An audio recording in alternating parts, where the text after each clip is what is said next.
Hello and welcome to my diary of fatherhood. I am Joseph Oche, your partner in intentional parenting. Thanks for stopping by. My journal today is titled Breaking News. We lost Papa. As the title states, we lost Papa, my father, on October 26, 2022. It was 2 days before our birthday, that is Agbenu and myself, on October 28th. Agbenu's party was scheduled for Saturday, October 29th. So, sweetheart and I decided to hold off on breaking the news to our children until after the party. So, when we got home and the excitement began to settle, I signaled sweetheart and she agreed. So, I called them from the game room. Hey guys, we need to have a meeting. Once they were seated, I said, you know that Papa has been getting old and sickly, right? They didn't acknowledge it. They were just astounded. So I continued. He fell sick last weekend and didn't make it. He passed on Wednesday. I paused for a moment to let it sink in, then nodded and added, yeah, we lost Papa.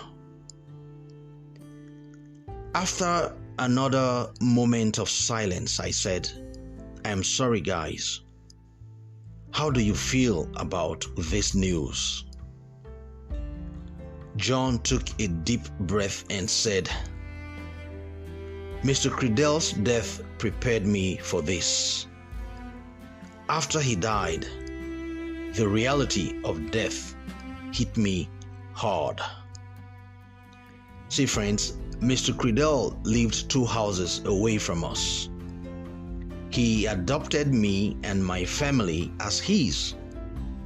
He played a wonderful father and grandfather figure to us until he passed on 2 years ago. We miss him dearly.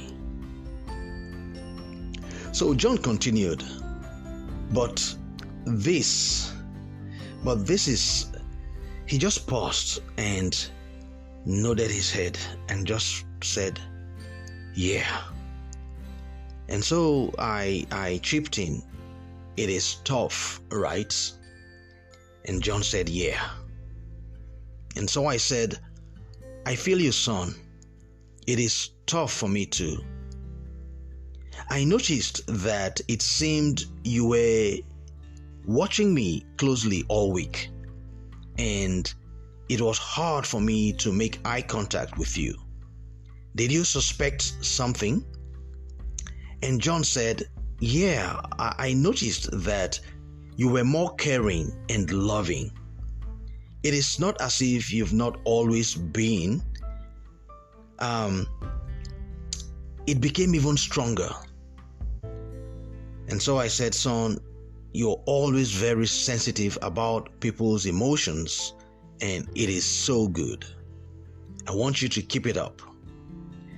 See, I believe that when we lose a loved one, it should make us better appreciate and love those who are still alive. I hope that this sadness from Papa's death will make us a more loving family. And John said, I am so sorry, Dad. And I said, thank you, me too. And so I turned to Agbenu and said, Mama, how are you feeling? Well, all along, after I broke the news, she just kept weeping silently. She shook her head gently and said, I didn't call him as often as I wanted to from the last time I talked with him. And so I said, I understand you, Mama. When we lose a loved one, we always feel as if we didn't do something well enough. We even ask ourselves if there's something we could have done to prevent their death. Mama, you did well. You kept in touch with him more than how most kids your age would have done.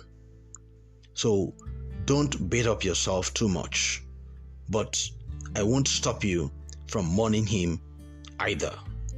You two had a very special connection. She took a deep breath and kept sobbing. Yes, Papa and Mama had an amazing grandfather and granddaughter relationship. Meanwhile, Ofu has been pacing about since he heard the news. And so I said, Papi, how are you? What's going on with you? And Ofu said, I don't know how to explain it, but it looks like everything on my inside is mixed up. I am very sad, and I want you all to know that even though I make you all upset a lot of times, I love you very much. And so I said, Papi, it was so sweet of you to say so. We love you very much too. Yes, it is hard to truly describe the sadness we feel about Papa's death. He used to describe you as a very kind boy. Do you remember how you used to hold his hand and help him walk? And Ofu said, yes, but I am still sad. And so I said, I'm so sorry, Papi. I feel sad too, but here's what I know can help all of us feel better. A better way to put it is that Papa has gone to be with Jesus. He is no more sick and very happy. He is now our guardian angel, and he will be praying for us. Let us keep remembering all his happy memories. The last thing that I want to say is this. This is the time to show that we trust God. We must depend on him to heal our hearts. See, when we were children like you, Papa always encouraged us to pray even if we don't understand the situation. I am also saying the same to you, my children. Understandably, it was hard for them to accept my condolence at the moment. They just breathed deeply. And so I hugged them and allowed them to process it. See, friends, the truth is that our natural instinct is that we want to protect our children from the storms of life. If I had a way of sparing them this grief, I would have taken it. But it is not realistic for them to be shielded in a bubble. It is an opportunity for them and us as a family to experience the inevitable grief of life together. We expressed our grief in a way that was peculiar to our individual personalities. It shows the necessity of family and community in times of grief. The pain shared with loved ones is less. It stresses the need to focus on what is truly important in a family, which is loving and being loved. Finally, Papa's death presents us the opportunity to grow our resilience, to keep living, thriving, and playing our roles in life despite our adversities. And my encore scripture for this story comes from Matthew chapter 5 verse 4. And it says, "Blessed are those who mourn, for they will be comforted." With that, I'm going to wrap things up for today, for now. And I want to thank you so very much for listening and your patience, and for the long silence you've experienced. I've been going through this grief for the past 2-3 months.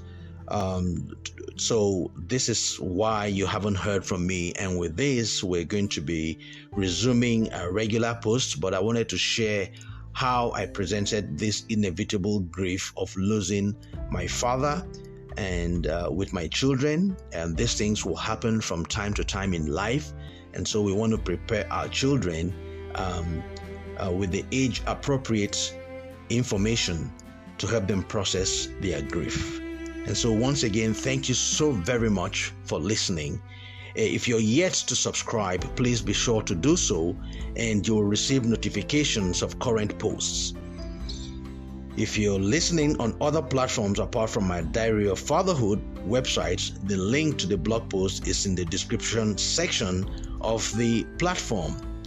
Friends, like I've always said, this is not meant to be a monologue but a dialogue.